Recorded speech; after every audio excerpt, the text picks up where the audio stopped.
Have you ever thought about how media influences our view of true crime, whether it's TV, movies, or videos? I sit down with writer and content creator Allison Dickson to discuss this issue. Uh, Hi, this is Mike, and this is from my podcast, Just Legal History, and I'm joined here by Allison Dickson, from who does her podcast, Ding Dong Darkness Podcast. Did I get that right? Ding Dong Darkness Time. I have to edit. So yeah, and also you've written several books. Can you tell them? I've only read the one, but what are all the books that you've written so far? Oh my gosh. Well, there are probably at least a dozen that are sitting in a trunk that'll never see the light of day. But I've had probably 5 or 6 published. So my most known would be The Other Mrs. Miller, which came out in 2019 from Putnam. And then I did a horror thriller called Strings that is also still available from Small Press. Local Hero Press, to be more precise. But and then I had a few others that were published that are out of print. So it's kind of been a long and winding road with the publishing. Okay, I enjoyed your book, so well, I will try and bring it to CrimeCon in a couple months here. Absolutely. I will be signing. Yeah, any and all who see this, if you have my book, bring it. I will sign it for you happily. Okay. Well, today I wanted to just get together and I wanted to talk to you about how does media, whether it's books, movies, or online discussions, influence how we see true crime. Both of us are into true crime. I'm not an author, but you are an author. So I guess I first wanted to start out with like something that's an oxymoronic statement in my mind, that in true life, true crime is more simpler in real life, but it's more chaotic, like when it happens. Would you agree with that? Yes and no. I think in terms of motivations and mechanisms and things like that, I think those are simpler in real life than film tends to portray. I think that, what motivates people to murder somebody or, comes down to pretty primal, elemental things that aren't that complicated. But there are other things that I think are a little more shades of gray that happen in real life that Hollywood oversimplifies. So it can can go both ways, I think.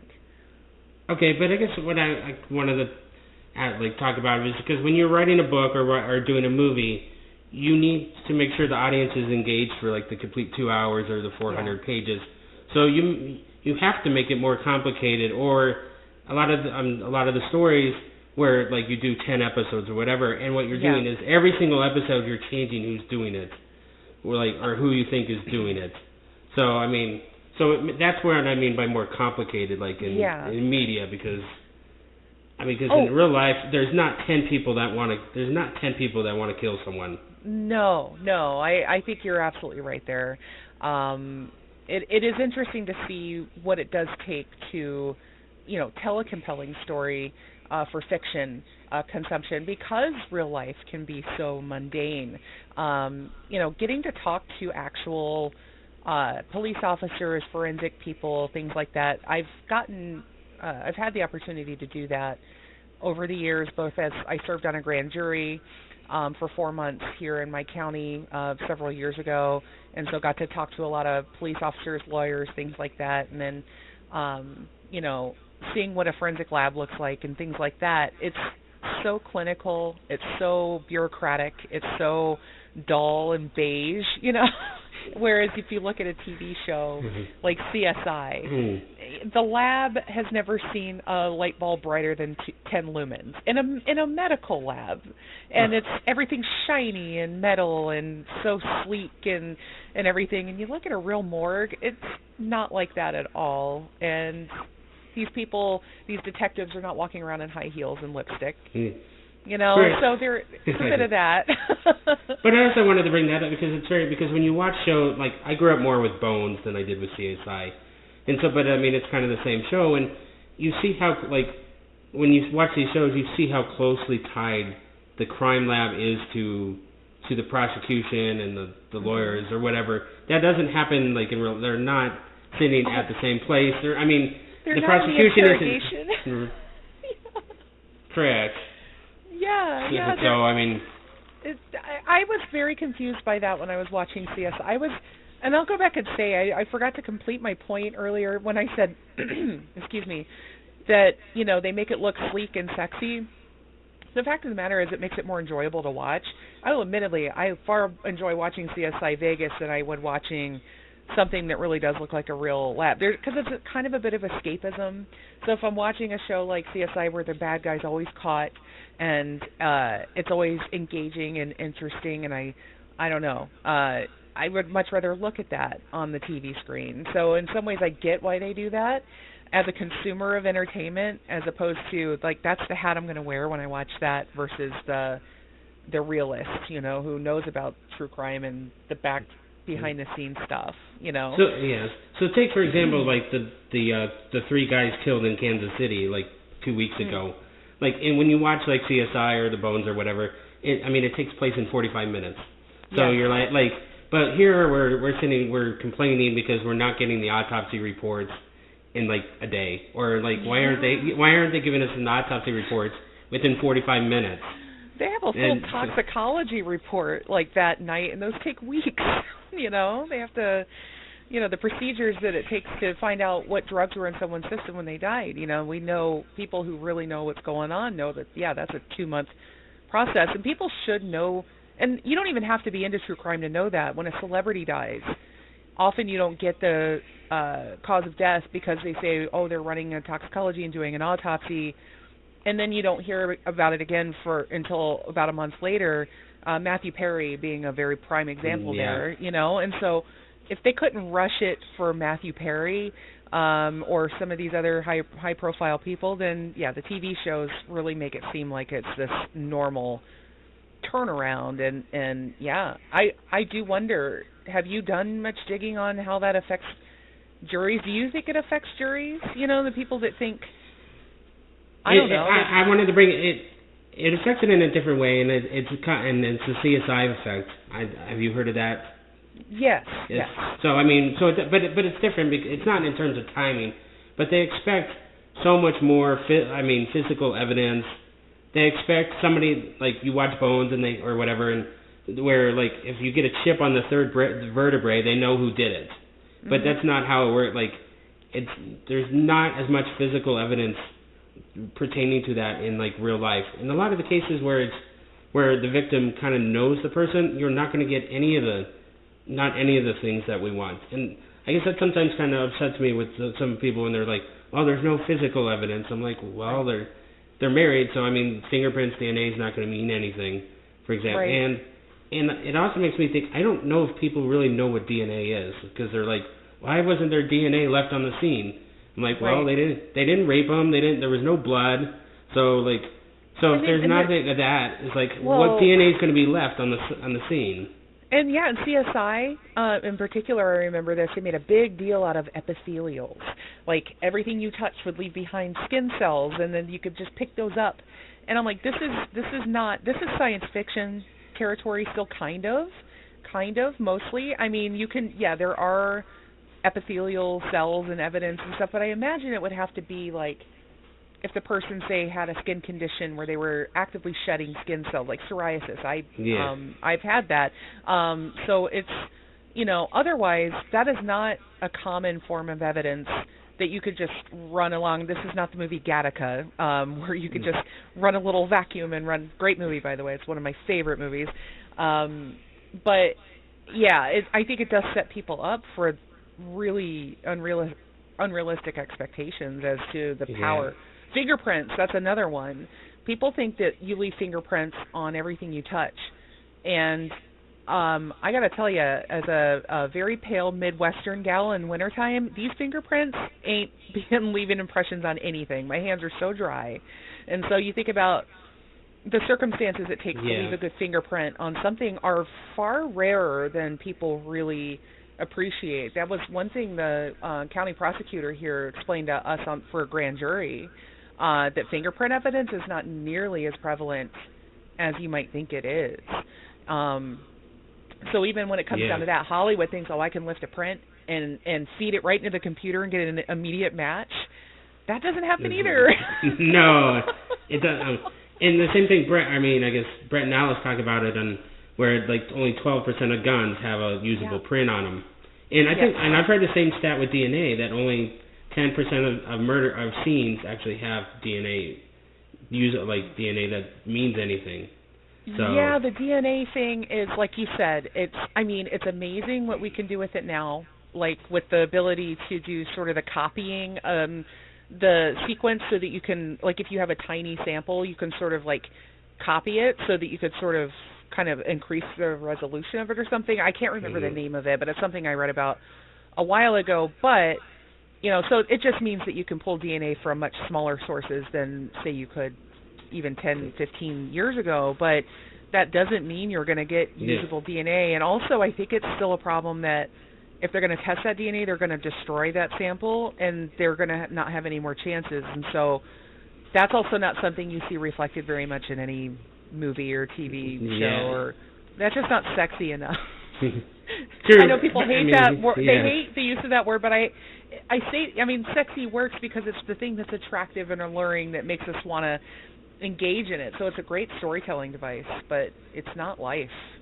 So. I guess we'll find out because probably the biggest case we know of that has it is the John Bonet case, where right now, they've gotten it's like 5 nanograms of material, like in a couple places on her clothing, or something really small. It's like, and I don't even know if they can get enough to get the full chromosome match. They haven't really told us as much as they can. But it also makes it kind of weird that you have this whole murder in her house and you don't get and all that's left is something that's so minuscule that you can't really even test. Like, what is that meaningful?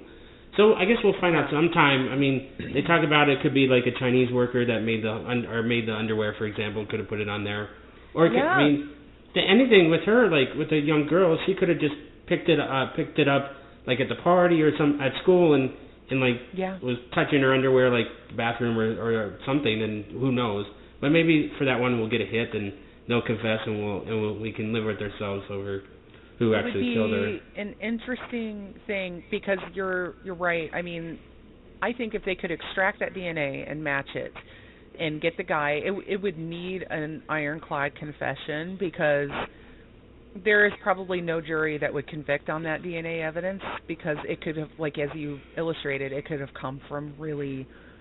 A defense attorney would be able to slam dunk that case, I think, pretty easily. So I think that's the real tragedy of that case, and it all goes back to how that crime scene was handled.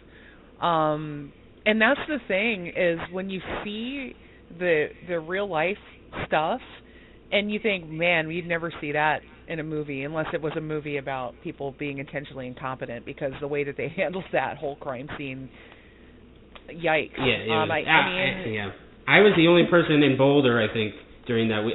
I'm not actually sure if I was in Boulder at the time, but I was the only one not given an invitation to go hang out and eat at the buffet. Invited the entire town into their house, and I wasn't one of them. So oh man, you might have caught a clue or something. You just never know. It's a case that will be eternally frustrating and all because even if you can get any real evidence, it's just justice won't ever happen. What's interesting though, like speaking of media and stuff, that case being as huge and pivotal as it is, has there been a movie? Have they ever done a John Bonet movie? Maybe on Lifetime or something like that? Was there ever? No, I don't. The biggest one that came out was the CBS documentary. But they had but that's why they don't do it, because John and Burke sued them right away after when that one came out. So a lot of there probably wouldn't be anything. Yeah. I don't think there is. Yeah. It's a case. Yeah, a hell of a case. But yeah, also though, I think because I've been thinking about the reverse scenario. Like we see how Hollywood or TV shows kind of influence how we look at the criminal justice system, but we're kind of doing a bit of that well, not we, but the royal we, in the sense of in the true crime community. The TV shows, especially in the documentaries that we see, and the selective editing and the weirdness that happens on television that shapes perceptions of the criminal justice system as well. That's a whole other realm of it, because you got pop culture media influencing things, but then you have all these Netflix documentaries and things like that really change it, and also TV shows like The First 48. Which kind of propel this notion that cops are going to do anything and everything in those first 48 hours to catch someone, and that they're always going to get that person, because the show comes to that conclusion almost every single time. So they're doing it themselves, setting these expectations for the public. That's an interesting Yeah, I'm thing. trying to think where I can go with. Yeah, I guess some of the things that I don't know, maybe it's an off thing, is like some of the myths we learn that we don't know, we have to undo, is like we learn on those TV shows that they won't look for somebody for like 24 or 48 hours. Yeah. And that's not the truth. And you can go and get them to look, but it needs something more than that. But so that's, yeah, I'm trying to understand didn't have anything specific on that one. Sorry. No, you're fine. You're But fine. I guess we also it also gives us some bad perceptions too if we talk about things like The Wire and cop shows, where Right. The other direction where they're so these shows make such they put the cops in such bad light that they could do anything that they want, and Right. so now any investigation that goes out there, they can say, the cops were just faking and doing, and like they were moving cars, and they were beating people up, and they got 3 or 4 people to make false statements, and there's a lot of times it doesn't happen. But then, with the Leo case, where kind of like the guy, it wasn't the cops that did it, but the prosecutor was able to influence some of the witnesses. I agree. That is very true. It's interesting, there are a lot of shows will either, put the law enforcement on this huge pedestal that makes us have these really high expectations of their capabilities, which are often, probably a little higher than they should be, because they're only human. They're limited by so many things, whether it's budgets or science or whatever, or the Constitution, or things that they just can't do that they would probably love to be able to do. And we see them do it on TV all the time. So we're like, hey, and it makes us more cynical about law enforcement when our expectations aren't met. And then on the flip side, you watch a show where the cops are nothing but corrupt and awful and criminals themselves, and then that hampers the job of probably law enforcement to some degree, because we think they're not effective and they're not useful and they're a bigger problem than a solution. So I don't know that there is a great way to portray stuff like this in the larger media that doesn't, I guess, in some ways kind of disillusion us too. I think it kind of, It gets back to what, I think if we portrayed cops and lawyers in their normal way, it'd be so boring we would never it's so boring. I filled out 300 paper. I filled it out in triplicate. I had to send this one over, and I didn't get the results for 3 days, and it just wouldn't. When you're trying to find the kidnapper or whatever, and you got to solve the case in 40 minutes, that you're some of these cases take a year to solve, to get somebody, and then it's always questionable. Delphi, the guy was arrested over a year ago, and we still haven't gotten the trial on that one.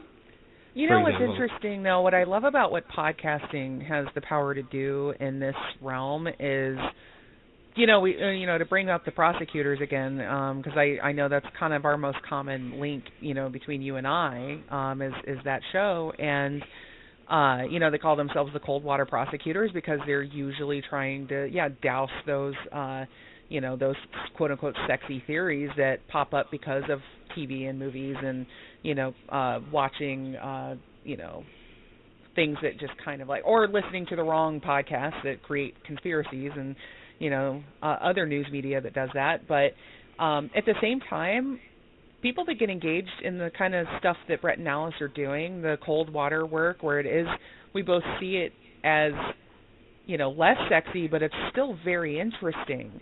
And so you could take things that aren't quote unquote interesting and really sell them in a way that makes people interested in learning. I mean, people turn into law nerds with that show and talk about evidentiary rules and things like that are just, on paper would make your eyes glaze over, but everybody's into it. And so I want to see more of that. I think that's how we do it, is you just make the truth that is interesting. You just have to sell it in a way that's interesting without lying. And I think that's kind of... Well, that's I guess when... It wasn't the podcast that I got started in. It was more the documentaries that I got into. And I became very cynical of them. So I'm hoping they become more... I was very worried about, like, Bone Valley when I started that one, being cynical. And probably going through it, I did. And it took Brett and Alice going through the hard facts for me to actually get to where I could see that, he was probably innocent.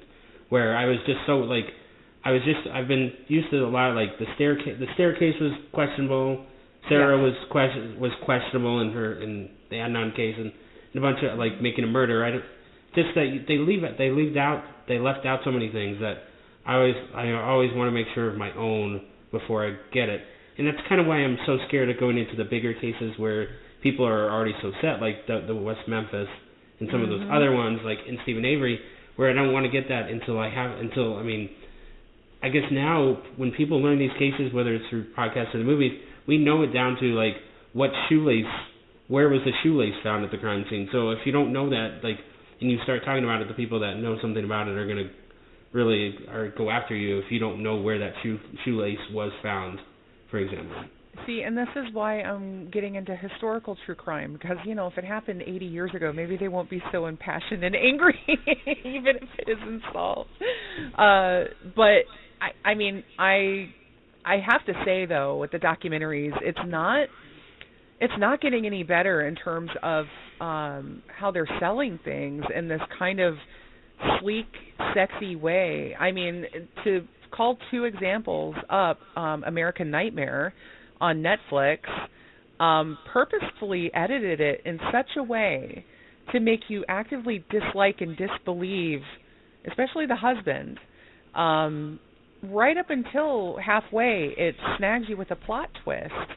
And even then, you still find yourself questioning reality and questioning your sympathies and things like that, and you're being manipulated by a very, very good edit. And the other one that is kind of hot on my head right now because I just listened to a summation of it is the Natalia Grace stuff, that second season. But even the first season of that documentary was very lurid and trashy almost in how it knew the whole time that she was a child, sold it in this way through the whole half the show before you get to what we already knew was the truth. But the whole time it's messing with your emotions and it's making you feel things and in a way that, I don't know, it feels dishonest, and documentaries are shirking their responsibility toward truth, but they're doing it in a way to make it seem sexy. And so we used to just get that from Hollywood movies, and now we're getting it from our documentaries, and I find that an uneasy place, True, and now, I mean, looking back, you always assumed that they were on the level, you always started with Dateline or the Unsolved Mysteries. Right. But when Unsolved Mysteries came out, I think that was the one that came back out and released some new episodes, right, some new seasons, and it sounded like to make the story more interesting, they made up stuff, too, to make it... Oh, yeah. And, the Ray Rivera stuff. That was, again, the first episode of The Prosecutors I ever listened to was Ray Rivera, because I had just watched Unsolved Mysteries, and my God, that show, the Unsolved Mysteries episode was probably 60% conspiracy theory forward, and didn't take they left a lot out to sell this mystery theory that he was just somehow mysteriously dropped from the sky. And just and it's like this is a documentary show that was not up to the standard of Robert Stack. Yeah, that one. The other one I think I watched. The other episode in there I watched was was he a wrestler? I don't think he wasn't a wrestler, but he was a wrestler entertainer like in Vegas, and like that, like he was connected with the mob, but really it just looked like he partied too hard one night with a girl, and that he took some extra coke. I mean, but they wanted to make it a little more selling and say, well, it could have been the mob killing him off, but. So those are the kinds of things I'm like. You're always so skeptical now. Like, I don't know if we were skeptical when we were watching Dateline and in 40 hours. I'm with you. I don't remember sitting there watching those shows and going, all right, I got to find the angle. I got to find the spin. I got to find what's the hook they're going for. And that's not to say they probably weren't using some clever editing back in those days, but I think generally they wanted to tell you, just the facts or just try to explain it in a straightforward way. And now everything has to be spun and sold. And I wonder if that could be in some way because we are so inundated with media and entertainment and information coming in at us, at a like a hurricane. And in order to hold anybody's attention for more than a couple minutes, you have to sex it up. You have to sleek it up. And so they're going to do that. So then you talk about it. And you have to make it like, not only are we going to reel you in with something that's been puffed up and edited in a way to make it like a tabloid almost, but then you're going to go and want to talk about it with everybody, and it's going to become a viral thing. So I think everybody's trying to do that. I think that's why Casey Anthony had her little 15 minutes resurgence recently as well. The thing nobody ever asked for. But I don't understand her. But I guess that's a totally I guess she knew she could put out a product and make some money. That's why she put it out there, and nobody really her story was just so unbelievable. I mean, I guess it's kind of to be fair, we thought Gone Girl was a very interesting story. Well, and then all of a sudden with American Nightmare, one case of it was true, but Casey was just not a sympathetic person at all. No. And her stories were just so unbelievable that nobody bought it. So she didn't even come up with some explanation either. Compare it getting back to Leo's story was at least he was a very innocent, his story was an innocent story. So, the comparison, at least that one's a comparison you can compare him to where... Yeah. Well, with Leo, and that's a tough one because I think if anything, a story like his is what will show you really so many of the grim realities of the system, of criminal justice, of the... even guilty or not for him, which I definitely think he is very likely not guilty here. But what a story! And I don't think it's one Hollywood would touch because Leo is, for a lot of people, not a sympathetic character, and so I think that they would have to turn him into I don't know, they would have to have Nicolas Cage playing him or something in order to make that story work on a movie screen. So I don't know, some Con Air type character, where he did it, but he's really a good guy. But I just don't think but it's unfortunate because these are the stories that should be heard more. And I think it's the same with Temujin Kensu and some of these other cases where people are rotting away in prison that shouldn't be there.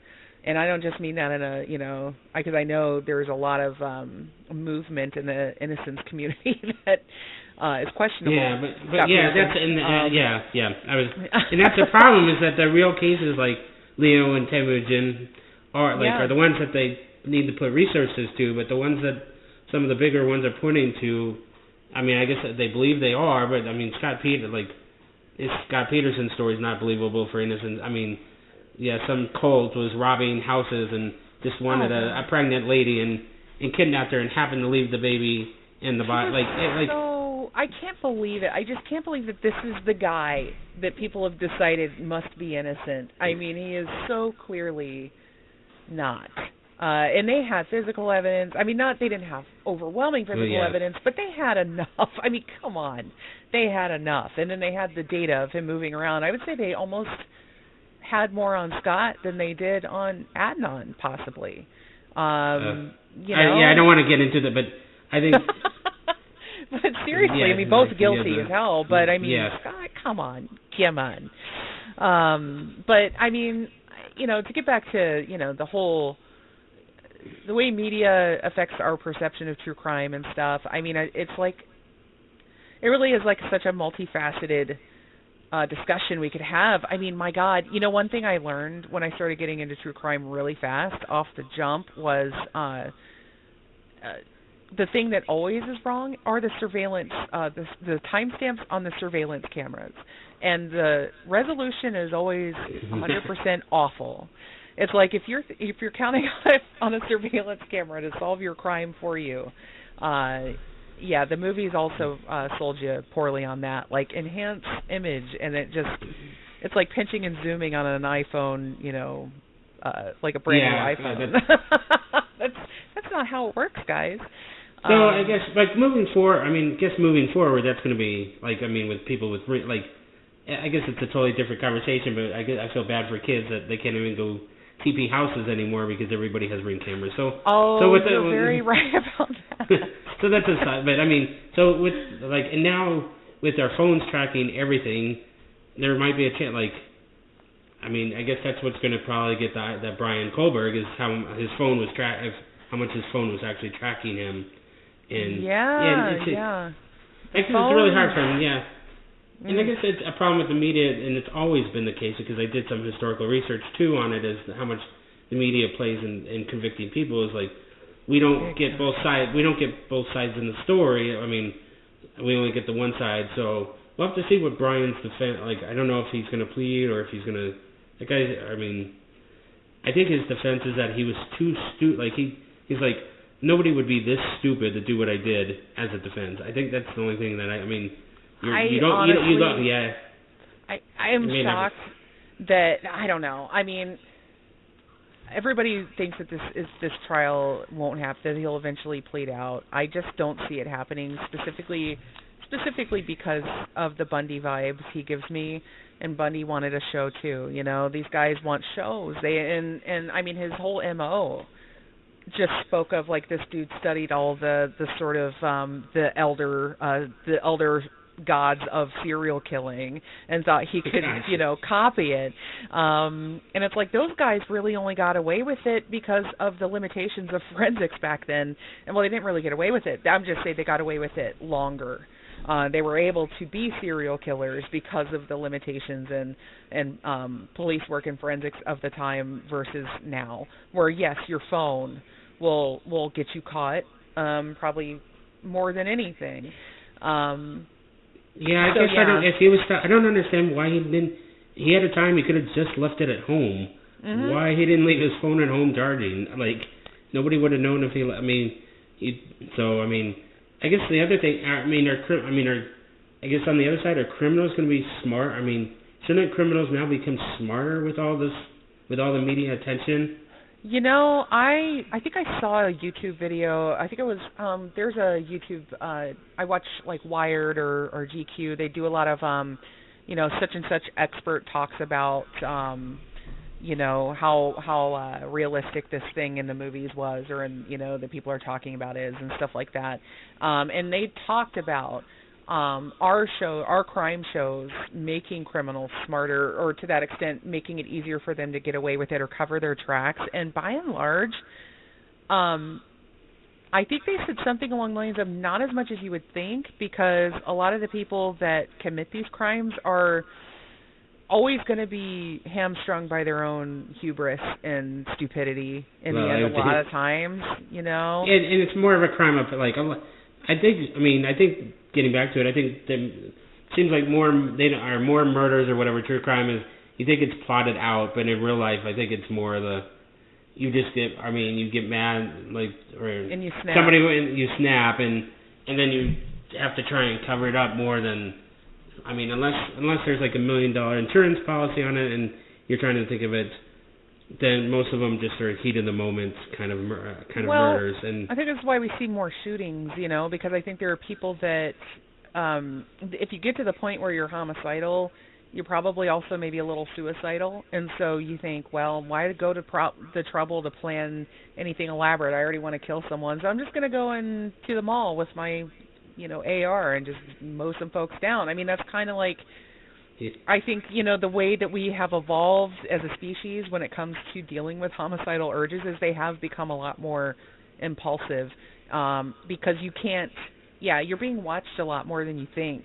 And we're online all the time, and we see stories of, people in these groups that are, plotting to overthrow the government or whatever, and all of a sudden they're getting their door knocked on by the FBI. So, we're in we're being tracked a lot more. So the people that are probably using crime, like true crime media, to get away with crimes better are probably the people that were already career criminals in the first place, so like organized crime or people who operate on the dark web, the kind of the people who make a whole lifestyle out of their criminal activities, as opposed to average folks that have reached the end of their limit and want to do something awful.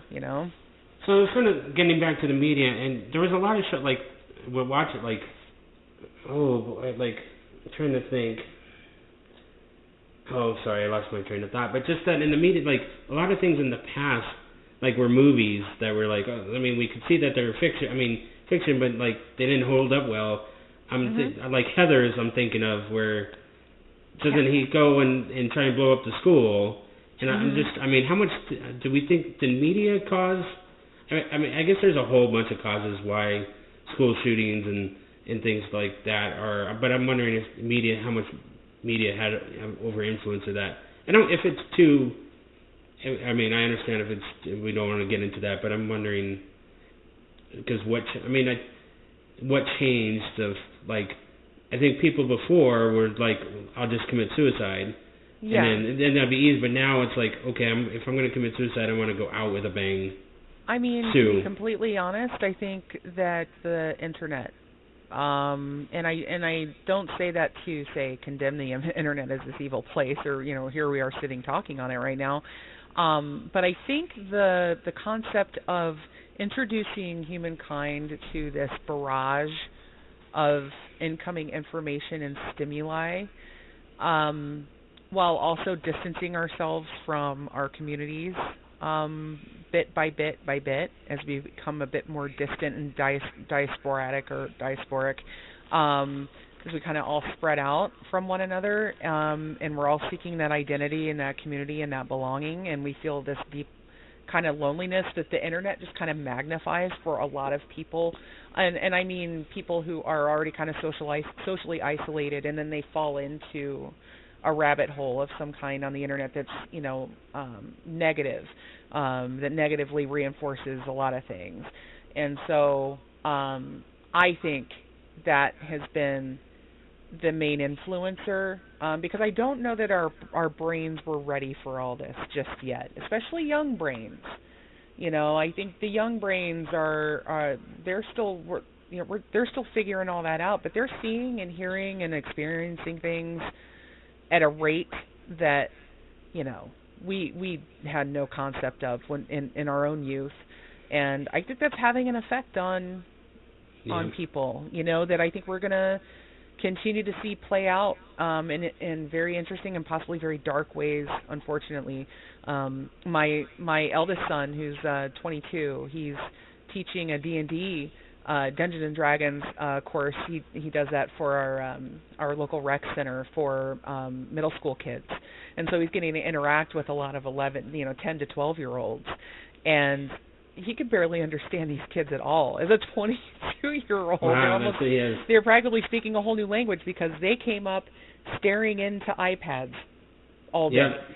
And so it's having an effect. It's not necessarily always going to be the worst effect, but if I'm being really, really cynical, I think that we're going to start seeing a resurgence of serial killers. I am just saying, in about another 10 to 15 years, we might start seeing, because they like to recycle a lot of the fashion fads. They might start recycling some of the other negative ones. So, because I do think that there is like this media saturation creates a distance between people, and we're sort of losing a lot of connections that I think we used to have. So, I mean, I'm grateful we're able to do this, and we have a pretty great online community of friends, and, but a lot of people don't have very positive groups that they hang out with online. They're usually just watching really bad YouTube videos, like, preaching, hate and things like that. So we just got to be careful with the internet. I think I guess the newest one is where they critique like all the other videos, and that seems very disparaging to me. But you see that on TikTok a lot. Yeah. And TikTok I think is having a massive effect on attention spans. Yeah, exactly. But we have to be really vigilant, I think, with what the media is doing, and we have to hold it accountable however we can. I see it being a little more reckless than it should be increasingly, in the way it's covering crime and true crime or, fictional crime. We need to be careful. But I was also going to bring, I think it also gives people an outlet for some of these crimes too, to get in the real. It also gives them an outlet to get into the really weird conspiracies of these crimes too. So like, I mean, I guess at a real time, maybe you'd have like 20 people that Brian was innocent, or well, I mean, maybe we don't know, but like Chris Watts that lived about 20 minutes from me, or whatever. He's like, and I mean, he kills his the family and then takes them to the site, the oil dump site where he buried them. And like, but there's people that believe there's some conspiracy that like he's in it. Like there's people that believe he's innocent, and the kid online gives them an opportunity to meet people that think that, along with all these other cases too. It gives them an outlet. You used to be able to have to travel long distances and be communal with a group that thought like you. To be in a cult, say, and that's the other thing that concerns me greatly is sort of cult thinking due to online saturation and the ability for people to convene in online spaces without having to leave their homes. It makes it a lot easier for them, so they get a lot of that same feedback in there, and develop the same outcomes as anybody who went to Waco or Jonestown. You could just do it from the comfort of your own home now, and you see that not just on, say, Facebook or Twitter or whatever. It's on things like Telegram, so things that are like a little more hidden from public view. So things like that are brewing away. And then we see it burble up to the surface in the form of things like QAnon and what have you, where it's just like it took off like wildfire so easy just because of the internet. So, Correct. Yeah. Before that, you'd have to move to Idaho and move into a compound to get people that that believed that the government was going to take over the world and they were going to nuke the whole country. But now you find anyone, or you can even put it on TikTok. You got the whole, so many of these movements that can just stay there. But also, I would say, does it bleed over into real life? Like maybe somebody does their 9-to-5 job and then comes home and gets on their Reddit forum for the, whatever sovereign citizen movement is going on, and they cosplay online as that sovereign citizen person, and then they get up and go to their 9-to-5 again, and and so but then there are a select few people that go beyond that and cause problems. I'd say thankfully they're much fewer in numbers than overall, but But I was going to say, but I wonder if it also though. Normally in the past, where even if you came up with a weird like idea of like that you would think about it for a while, and then you'd be like, okay, I'm wrong about it, or what? I mean, the Earth really isn't flat or whatever. But then you find people who believe the same thing as you do, and so you start watching their video or their TikToks, their videos, whatever in their chats, Reddits or whatever, and so that fuels your own belief into it instead of just okay, I'm wrong and I should never thought the Earth was flat, but all of a sudden now that there's a whole bunch of other people that do too, it gives you but you're like, okay, maybe I am right in a lot of, I mean, there's more controversial than the Earth is flat, but for sure. I mean, you can reinforce any kind of, wackadoo theory, among enough people as you convene in the place and you reinforce each other and validate each other, and then you feel more empowered in those things. And that cycle is something that everybody is prone to falling into in some way, shape, or form. So nobody's immune to it. But it's again, it all comes down to that kind of like. I think what the media ultimately does is serve as both a mirror, of what's going on with us as a species, and also ways for us to look and see, like, okay, here are some problems we need to address, and so.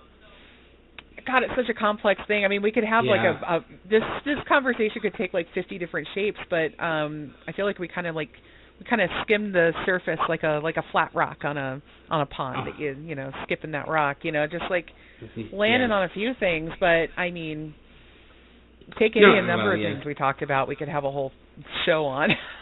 Correct. And maybe later we can. But I guess getting back to pop culture, the one that was interesting was Scream 6. I think it was 6. Where they used Reddit, you found at the end it was Reddit that brought two serial killers together. So it was like, not surprising at all. I mean, Scream, that the whole franchise always brought the weird, because like how you go to somebody and say, like, okay, do you want to get together and scare people and knife them? Like, you very much worry, but I guess you can find that on the dark web and on Reddit. Like, I mean, you can find them.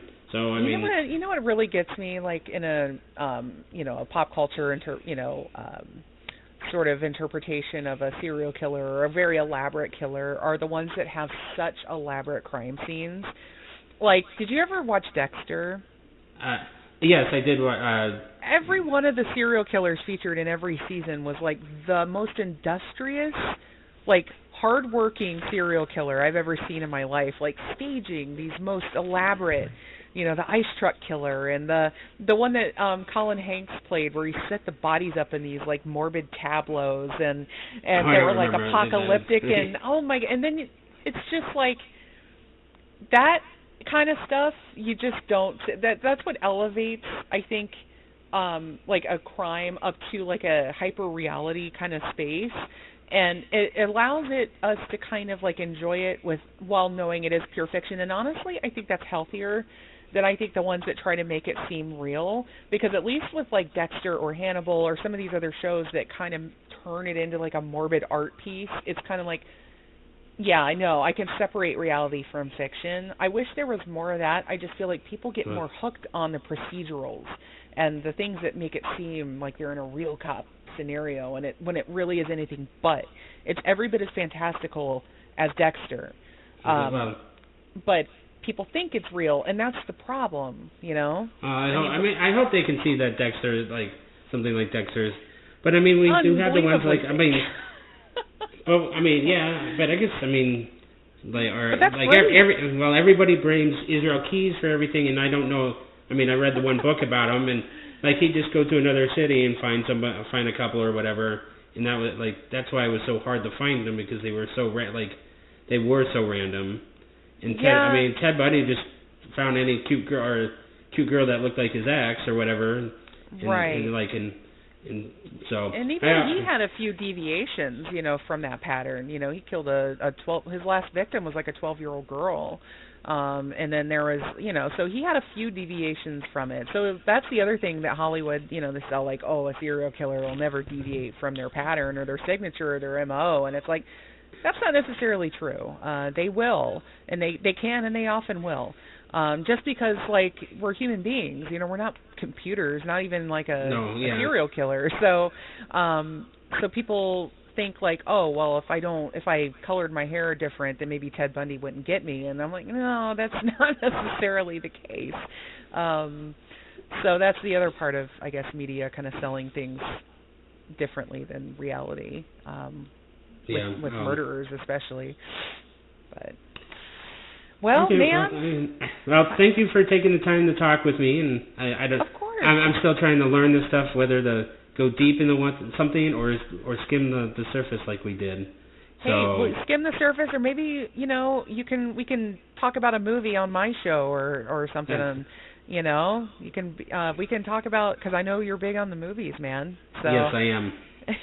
I think together we watched it seems like 80 movies since like October, so it was a lot of movies. That's incredible. I have not been there for a lot of them, but I'm trying to step up my movie consumption. I'm actually watching more movies from like the 80s lately. Like, I've been interested in that decade for some reason, just because it's such a mystery and it's so corny, and I think there's just something about it that I'm like, I need to peel this apart. I lived it, but I was a child, so I need to see it as an adult now. Okay. But anyway, it was great. It was great to talk to you, and I'm sure I'll be talking to you again real soon. Yep. So yeah, I hope so. Okay. All right.